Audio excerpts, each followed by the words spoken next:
Hello दोस्तों, नमस्कार। मैं आर के मीणा आपके अपने फेवरेट यूट्यूब चैनल आर के टेक इन्फो पर आप सभी साथियों का तहे दिल से हार्दिक स्वागत करता हूं। दोस्तों, इस वीडियो में बात करने वाले अटेस्टेशन फॉर्म के बारे में। साथियों, काफ़ी अभ्यर्थियों द्वारा अटेस्टेशन फॉर्म को लेकर काफ़ी कन्फ्यूजन और काफ़ी डाउट है, तो उसी को लेकर साथियों काफ़ी अभ्यर्थियों की रिक्वेस्ट थी कि अटेस्टेशन फॉर्म के बारे में भी एक वीडियो बनाए, तो साथियों उसी को लेकर ये वीडियो बनाया गया है।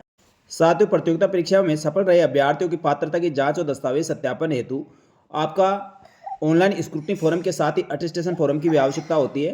अटेस्टेशन फॉर्म साथियों अभ्यर्थी से इसलिए भराया जाता है जिससे विभाग अपने स्तर से अभ्यर्थी का पुलिस वेरिफिकेशन कर सके। तो साथियों, इस वीडियो में अटेस्टेशन फॉर्म भरने की पूरा ए टू जेड प्रोसेस आपको बताया जाएगा। आपको साथियों ऑनलाइन स्क्रूटनी फॉर्म में ऑफलाइन अटेस्टेशन फॉर्म भर के अपलोड करना होता है और ऑफलाइन स्क्रूटनी फॉर्म के साथ आपको इसको अटैच करके संबंधित विभाग में दस्तावेज सत्यापन के समय जमा कराना होता है। तो साथियों, वीडियो शुरू करने से पहले सभी अभ्यर्थियों से अनुरोध रहेगा, जो भी अभ्यर्थी हमारे YouTube channel RKM take info देख रहे हैं, सबसे पहले आप हमारे यूट्यूब चैनल को सब्सक्राइब करके बेल आइकन प्रेस कर ले, जिससे दोस्तों आपको इसी प्रकार की महत्वपूर्ण जानकारी के साथ ही राजस्थान सरकार की समस्त भर्तियों की संपूर्ण सटीक जानकारी मिल सके। तो ये अटेस्टेशन फॉर्म आपको कहाँ मिलेगा? तो साथियों, सबसे पहले आप राजस्थान कर्मचारी चयन बोर्ड की ऑफिशियल वेबसाइट rssc.rajasthan.gov.in पर आपको जाना होगा। यदि आरपीएससी की कोई वैकेंसी है तो आरपीएससी की वेबसाइट पर जाना होगा। यहाँ पर साथियों आपको इसके 3 डॉट पर क्लिक करना है, तो इस प्रकार का पेज आपके सामने ओपन होगा। यहाँ साथियों आपको बहुत सारी डिटेल मिलेगी। इसके डाउनलोड सेक्शन में आपको जाना है। डाउनलोड सेक्शन में साथियों आपको सभी प्रकार के फॉर्मेट प्रारूप आपको मिलेंगे, जैसे हस्तलिपि नमूना, आपके फोरगेज दस्तावेज के संबंध में शपथ पत्र का प्रारूप, कास्ट सर्टिफिकेट के संबंध में शपथ पत्र का प्रारूप, न्यू डिटेल्ड स्क्रूटनी फॉर्म। तो साथियों स्क्रूटनी फॉर्म का प्रारूप है, इसी में से आपको अटेस्टेशन फॉर्म इसके नीचे मिलने वाला है। तो साथियों न्यू डिटेल स्क्रूटनी फॉर्म पर डाउनलोड पर आपको क्लिक करना है। जैसे आप डाउनलोड पर क्लिक करते हैं तो सबसे पहले आपका स्क्रूटनी फॉर्म ओपन होगा, जो इस प्रकार होता है, जो पिछले वीडियो में आप सभी को बताया।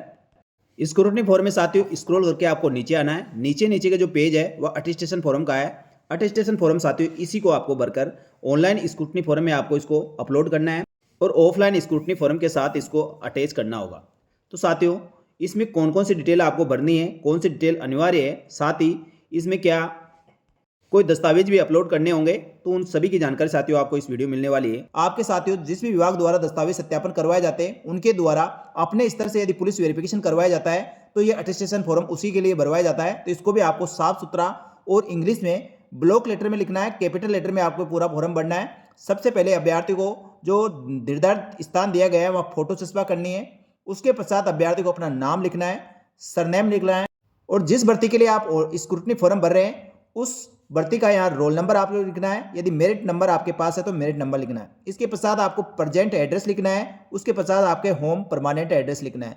दोनों जगह सही एड्रेस लिखना है, सही डिटेल आपको बननी है और ब्लॉक लेटर यानी कैपिटल लेटर में आपको बनना है। अपने मोबाइल नंबर जरूर देना है, जिससे साथियों पुलिस वेरिफिकेशन होता है तो आपसे संपर्क किया जा सके और आपके घर तक पहुंचकर या आपके गांव में पहुंचकर आपके स्थान पर पहुंचकर आपके बारे में सारी जानकारी प्राप्त कर सके। इसलिए साथियों पूरा विवरण आपको देना जरूरी है। इसके बाद साथियों पिछले 5 साल में आप कहाँ पर निवास करें, कहाँ रहे, उसका विवरण देना है। यदि साथियों आप अपने होम टाउन जो आपका परमानेंट एड्रेस है वही रह रहे हैं तो साथियों आपको वही एड्रेस लिख देना है। यदि आप टुकड़ों में अलग अलग जगह रहे हैं तो उसका विवरण आपको देना होगा। यहाँ आपके फादर की डिटेल देनी होगी, उनका नाम भरना होगा, पूरा एड्रेस आपको लिखना है, साथ ही परमानेंट एड्रेस लिखना है। उनका प्रोफेशनल क्या काम करते हैं, फार्मर है, कोई सर्विस में है, जो भी है वह आपको विवरण देना है। इसके पश्चात साथियों यदि सर्विस में है तो उनके ऑफिस का एड्रेस और उनकी डेजिनेशन भी आपको डालनी होगी। इसके पश्चात नेशनलिटी आपकी साथियों नेशनलिटी भरी हुई है, इस पर केवल आपको टिक करना है। साथ ही दोस्तों place of birth with name of district and state आपको ये डिटेल देनी है। यहाँ पर शादीशुदा तो साथियों हस्बैंड या वाइफ का अपना विवरण भरना है। उसके पश्चात डेट ऑफ बर्थ आपकी जन्म तारीख भरनी है। उसके पश्चात प्रेजेंट एज ऑफ एडवर्टाइजमेंट जो साथियों आपने ऊपर भरा है, यानी जो विज्ञप्ति में जो डेट मांगी गई है उसके अनुसार आपकी आयु कितने वर्ष, कितने माह और कितने दिन की है, वही विवरण भरना है। साथ ही 10वीं के आधार पर आपकी उम्र 10वीं पास जो आपने की है उस समय आपकी कितनी उम्र रही है, तो साथियों 10वीं की अंक तालिका के आधार पर आप कैलकुलेट कर ले, जब आपने 10वीं पास की है उसके अनुसार आपकी कितनी उम्र हुई है।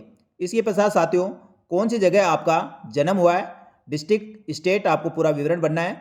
साथ ही दोस्तों district state which of belong, कौन से डिस्ट्रिक्ट से आप संबंध रखते हैं, कौन सा स्टेट है आपका और कौन सा रिलीजन है, ये सभी विवरण आपको सही से भरना है।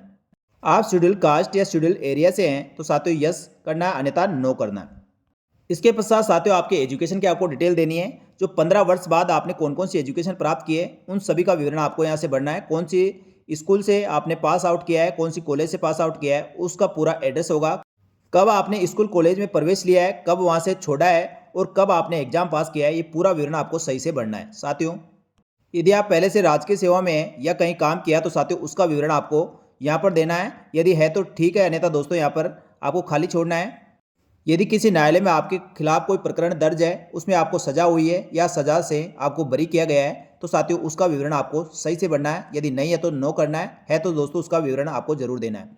इसके साथ दोस्तों आपको नीचे 2 व्यक्तियों के नाम आपको देने होंगे जो आपके आड़ोस पड़ोस के हो सकते हैं या साथियों आपको अच्छी तरह आपके गांव में जानते हो। ऐसे व्यक्तियों के नाम देने हैं जो साथियों आपके बारे में यदि पुलिस वेरिफिकेशन करती है तो सही जानकारी दे, कोई गलत आपके बारे में कमेंट या गलत जानकारी ना दे। ऐसे व्यक्तियों के यहाँ नाम लिखने हैं जो आपके लिए पॉजिटिव हो।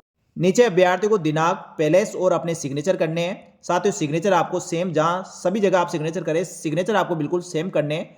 यहाँ पर साथियों सिग्नेचरों में किसी प्रकार का बदलाव आपको नहीं करना है।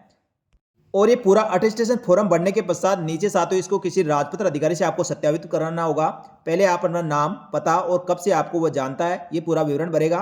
उसके पश्चात वो अपने यहाँ सिग्नेचर करेगा, अपना पूरा एड्रेस लिखेगा, डेजिनेशन लिखेगा और अपने स्टाम्प लगाएगा, यानी साथियों उसकी मोहर लगना या जरूरी है, पैलेस और डेट लिखेगा। तो किसी भी राजपत्र अधिकारी से आप साथियों जो गजिटेड है, फर्स्ट ग्रेड है, उससे आपको ये अटेस्टेशन फॉर्म अटेस्टेड करवाना है। तो साथियों जो ऑनलाइन स्क्रूटनी फॉर्म भरेंगे उसके साथ ये अपलोड करना है और ऑफलाइन के साथ आपको ये हाथ से भरा हुआ फॉर्मेट आपको जमा कराना है। तो साथियों ये थी अटेस्टेशन फॉर्म भरने के संबंध में महत्वपूर्ण जानकारी। आपको पूरा विवरण साथियों इसमें A to Z प्रोसेस बता दिया किस प्रकार से आपको अटेस्टेशन फॉर्म भरना है। इसके साथ डॉक्यूमेंट, किसी प्रकार कोई डॉक्यूमेंट्स नहीं लगेगा, इस चीज़ का अभ्यर्थी ध्यान रखे। साफ सुथरा आपको इसको भरना है और अपने दस्तावेज सत्यापन के समय इसको आपको जमा कराना होगा। साथियों अटेस्टेशन फॉर्म के संबंध में जो भी आप जानकारी चाह रहे थे वो सभी जानकारी आपको इसमें मिल गई होगी। ये जानकारी अच्छी लगी तो वीडियो को लाइक जरूर करें। इसी प्रकार की महत्वपूर्ण जानकारी के साथ ही राजस्थान सरकार की समस्त भर्तियों की संपूर्ण और सटीक जानकारी के लिए हमारे YouTube channel RKM take info को सब्सक्राइब करके बेल आइकन प्रेस कर ले। साथ ही हमारे टेलीग्राम चैनल को ज्वाइन करें जिससे दोस्तों भर्तियों की तुरंत जानकारी आपको मिल सके। इस वीडियो में इतना ही, जल्दी मिलेंगे दोस्तों एक और भर्ती की महत्वपूर्ण और सटीक जानकारी लेकर। तब तक के लिए धन्यवाद। जय हिंद, जय भारत।